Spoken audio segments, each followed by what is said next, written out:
Hey everyone, welcome back. It's David Barnett from the investlocalbook.com blog site, and this week I have an investing question that comes to us from Luther, and he asks, if you had just $1,000, how would you make the most of it? And we'll need to clarify here, because if I had just $1,000, I would save it. Because as I wrote in my book, Invest Local, the cornerstone to a strong financial plan is to make sure that you have at least 3 months living expenses saved up in liquid form that you can get at in case of an emergency. But that's not what Luther wants to know. He wants to know, if I had $1,000 to invest, how would I grow it the most quickly? How would I make the most of it? Well, basically, when we talk about local private investing, there are three sort of aspects that we can look at.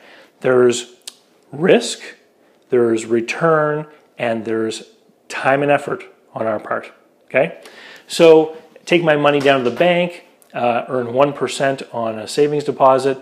It's low risk, low return, low money, okay? I take the money and I do a car loan. Well, if I can only do one car loan, that's too risky for me. I'm not diversified.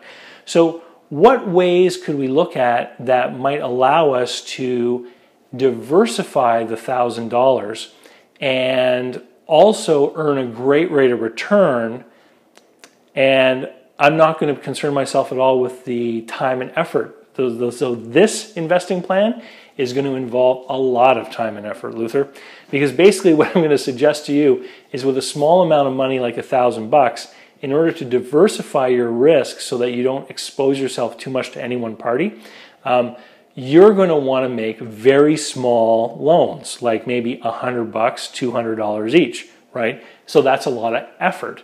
And in order to protect yourself from a risk point of view, you're going to want security against those. Now, nobody is going to want to spend the time and effort to file security registration against some property for a $200 loan, right? Here in New Brunswick, it costs $50 to file in the PPSA. So if I'm going to do a $200 loan, I'm not going to spend $50 to file against some piece of personal property. So what's the next best thing? Well, what's that expression? Possession is 9/10 of the law. What you're going to want to do is take possession of your collateral.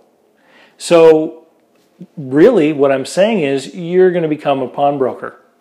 So you make yourself available to lend out $100, $200 at a time, and find some place in your house to store people's power tools, jewelry, their winter tires, what have you.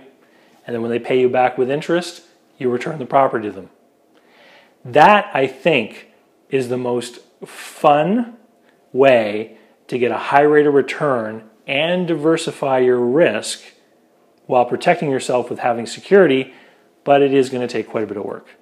Now, if you're not interested in quite that level of work, but you still want to earn high returns from making local investing deals, then I recommend that you take my online course, which is available at www.localinvestingcourse.com.